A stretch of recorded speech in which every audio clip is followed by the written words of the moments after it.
So our goal as a recreational department is to help everyone feel welcome, to help everyone have a happy and positive experience while they participate in recreational activities here. And Maddie, she is a girl that wants to play flag football with our recreational department.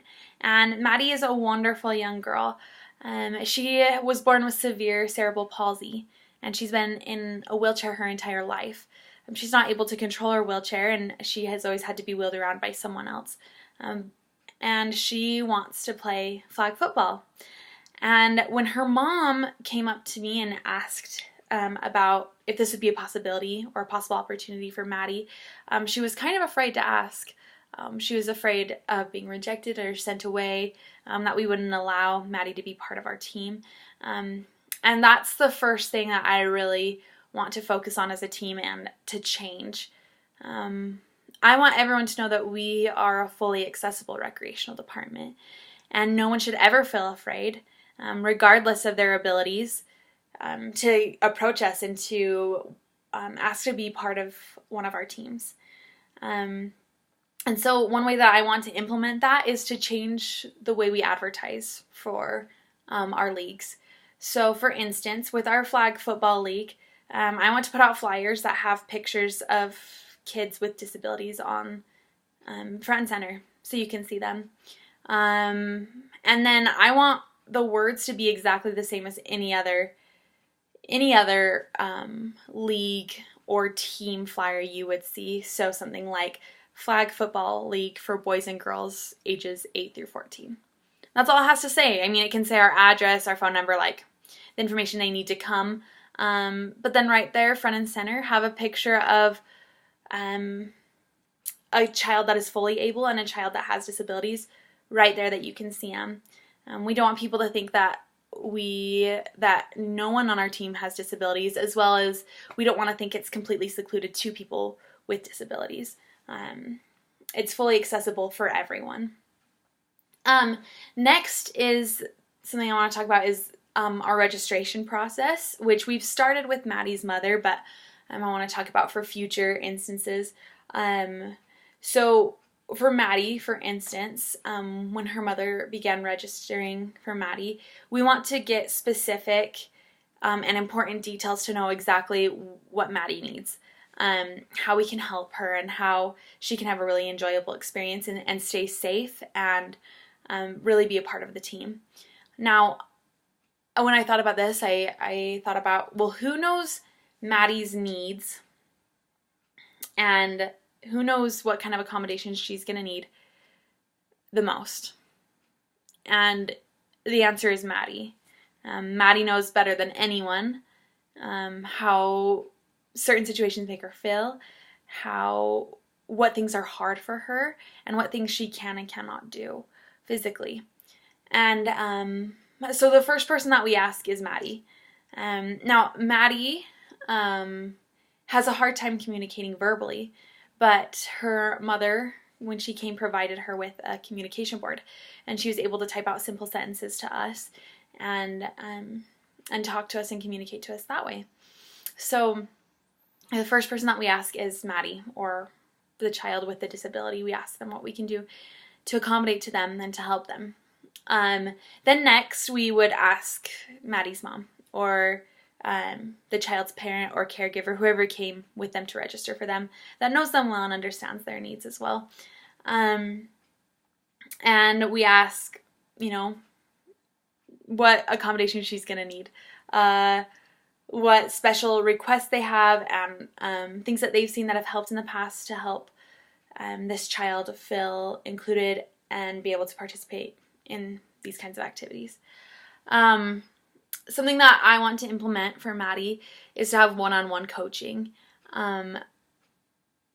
We want to make sure that Maddie doesn't feel left out of the group, and that she doesn't feel like she doesn't understand the rules or that she's doing something wrong. We want her to be able to feel like she can ask questions and really understand the game and how to play, so that she can contribute to the team. Now, for most kids, or for most children on the team, they'd be able to just raise their hand and ask a question right when it comes to their mind.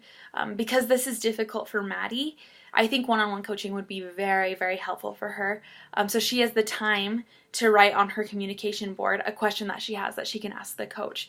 And that coach can give her very specific and helpful instructions. So she doesn't feel like she gets left behind or lost behind the group if they're moving too fast for her, just because of her physical disabilities.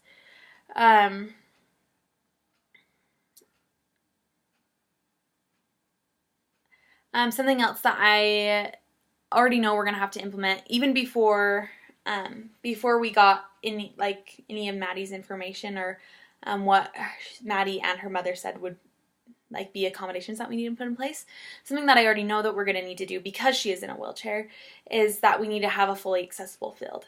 Now, most flag football is played on grassy areas and in a field. But that won't work for Maddie's wheelchair. That would be very difficult for her. Yet we don't want to put it just on cement because it's easy for kids to trip and scrape their knees. And so I did a little bit of research to see what kind of ground or floor would be best for this, so that it's fully accessible as well as safe. And I found a lot of floors or grounds that were kind of similar to tennis courts, where the ground is a little bit more squishy and padded, and it has a little bit more forgiveness if you do trip and fall, but it's easy to roll a wheelchair on, and once again fully accessible for anyone. So something that I really want to do is to promote friendship and teamwork on this team for everyone. And so I was thinking about for assistants for Maddie, and a few options came to my mind. She could have just an assistant, extra staff that we could hire for games to push her wheelchair since she can't do it by herself, or to get a leisure coach specifically for her, which I love all of these ideas. But to build teamwork and friendship, I think something that would be awesome is for her to have a leisure partner, and to have that leisure partner change. Have a different teammate assigned to push her wheelchair in the game each and every day, or we could switch off each week. If we're seeing that it takes the kids a little bit longer to get used to, we can have it go week by week. But in practices as well as games, I want one of her teammates to be pushing her wheelchair.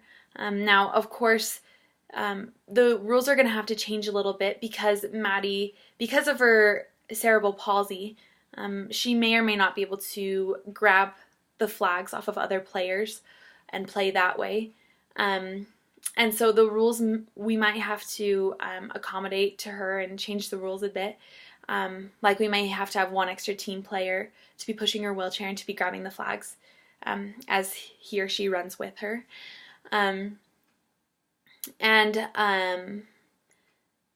But I think the most important thing is that as we as a team have equal goals and mutual goals, and that the rules go across the board, they don't just change for one person individually, but if there needs to be accommodation and rules, it goes for everyone. I think that'll build our team up and build some friendships for sure.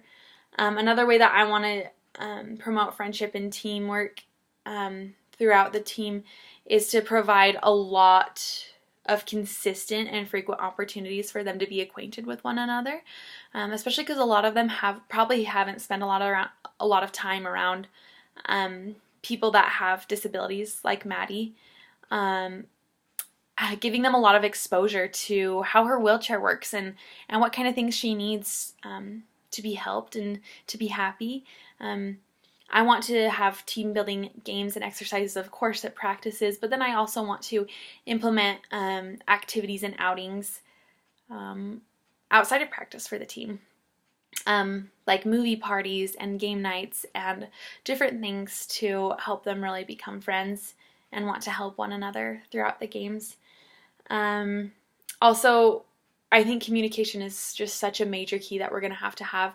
Is Maddie and her parents communicate to us as staff Maddie's needs and accurate information about her disability, we need to share that forward with her teammates and with her teammates' parents, so that there's not stereotypical information going around about what she needs and what she can and can't do. We'll just give them straightforward information from her and her parents, exactly what her disability is and what she needs to be helped and to have a good experience.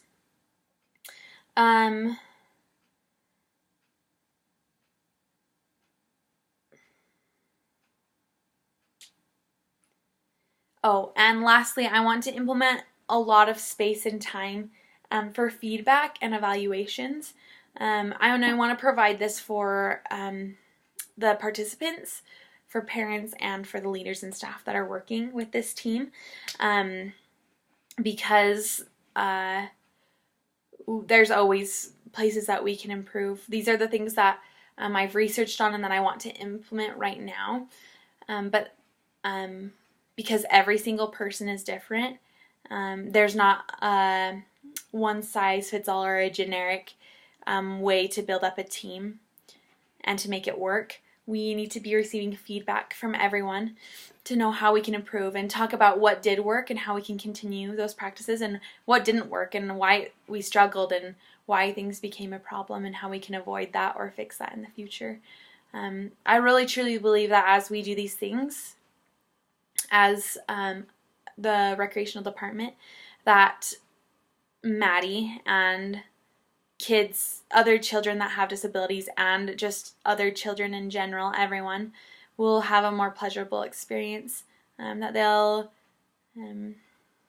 they'll become a team, and that they'll learn life skills that can carry them throughout their entire lives, and just have an overall really good experience in our recreational leagues.